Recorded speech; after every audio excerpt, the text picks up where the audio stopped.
Hai guys, welcome back to my channel, di Gerald Giovan, HR Vlogger.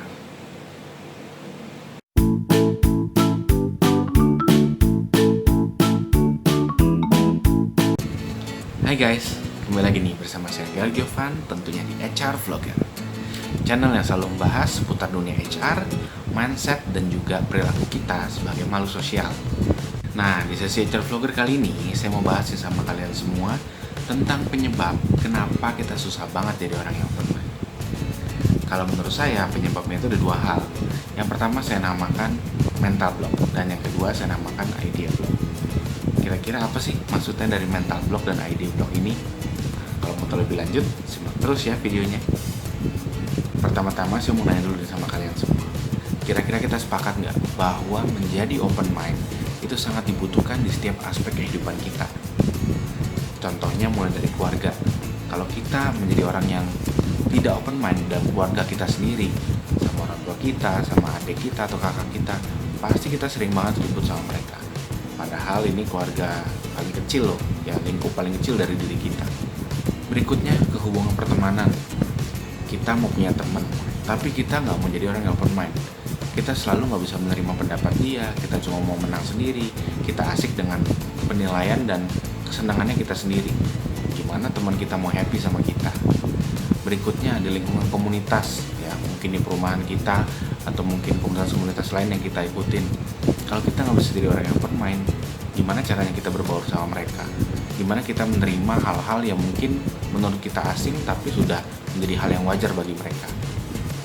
Lalu berikutnya di dalam lingkungan pekerjaan, organisasi tempat kita bekerja. Kalau kita nggak bisa jadi orang yang open mind, gimana cara kita untuk beradaptasi dengan lingkungan kerja? Menerima omelan dari atasan, menerima masukan dari teman-teman sekitar kita, atau mungkin menerima kondisi di saat kita memang melakukan kesalahan. Gimana? Sepakat kan? Berarti menjadi open mind sangat dibutuhkan di setiap aspek kehidupan kita. Dan yang kedua, sepakat nggak kalian sama saya bahwa menjadi open mind itu banyak banget keuntungannya? Contohnya diantaranya adalah yang pertama wawasan. Kalau kita menjadi orang yang open mind, udah pasti wawasan kita akan luas banget dan cepat banget bertambah. Karena kita membuka pikiran kita dan menerima segala hal masuk dalam pikiran kita. Yang kedua, relasi akan menjadi baik. Kalau kita menjadi orang yang open mind, kita pasti mudah untuk berbaur dan beradaptasi dengan lingkungan kita. Kita menjadi sadar bahwa ada sudut pandang orang lain yang mungkin aja lebih baik daripada kita. Yang ketiga, dari sisi prestasi. Kalau wawasan udah bagus, relasi kita udah baik sama orang di sekitar kita, prestasi ini pasti akan diikuti. Prestasi ini pasti akan menjadi bagus. Gak cuman bagi kalian yang ada di bangku sekolahan aja, ya mungkin di tempat kerja pun juga sama gitu loh. Karena dua hal ini sangat mempengaruhi ya, wawasan kita dan relasi kita.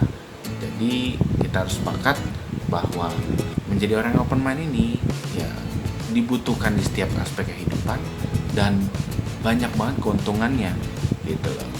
Jadi kalian yang mungkin masih merasa kurang open mind, nah perlu simak terus nih videonya.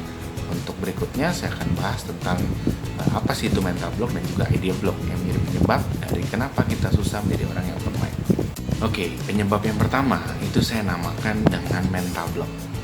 Jadi mental block itu adalah hal-hal yang bisa membuat kita jadi sulit untuk bisa menerima masukan, kritikan, saran dari orang lain, ataupun mungkin menerima kesalahan yang kita lakukan sendiri.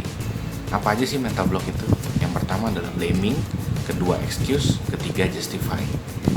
Kalau saya singkat ya BEJ, blaming, excuse, justify. Kalau kita masih punya tiga hal ini, kita pasti akan susah banget untuk menjadi orang yang open mind. Karena pikiran kita jadi pasti akan tertutup gitu dengan isi pikiran kita sendiri gitu.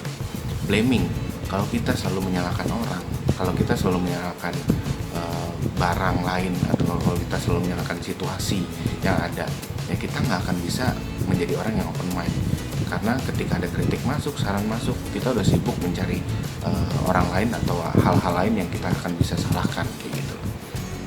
Excuse, yang mencari-cari alasan. Memberikan alasan tuh wajar. Ya, setiap hal terjadi pasti akan ada alasannya gitu loh, kenapa. Tapi kalau kita sudah sampai sibuk mencari-cari alasan, wah ini udah pasti akan repot. Sampai kita akhirnya bingung sendiri ketika alasan kita udah habis nih, yang kita bisa berikan kepada orang lain gitu ya. Dan yang ketiga justify. Justify itu adalah mencari pembenaran. Jadi kalau misalnya kita sudah melakukan kesalahan, kita mendapatkan kritik dari orang, kita nggak usah terlalu sibuk untuk mencari pembelaan diri, kayak gitu. Lebih baik kita bisa terima aja, kita introspeksi diri kita, apa yang mungkin salah, apa yang mungkin bisa membuat orang itu mikir seperti itu terhadap diri kita. Lebih baik kita bisa terima aja. Nah, kalau kita sudah bisa menghilangkan yang namanya blaming, excuse, justify di dalam diri kita, pasti kita lebih mudah untuk jadi orang yang open mind. Nah, yang kedua saya namakan idea block. Idea block ini apa?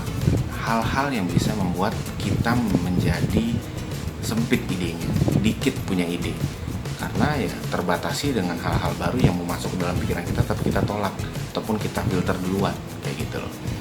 Apa aja yang termasuk dalam idea block? Yaitu skeptik, reject, dan ignore. Kalau kita masih punya 3 hal ini, kita pasti akan susah jadi orang yang open mind.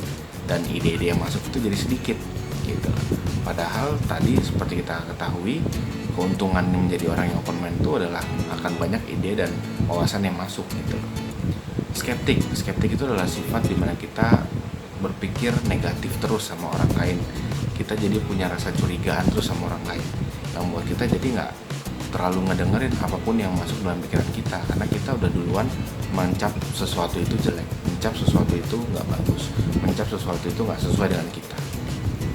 Reject, jadi kita itu menolak ya.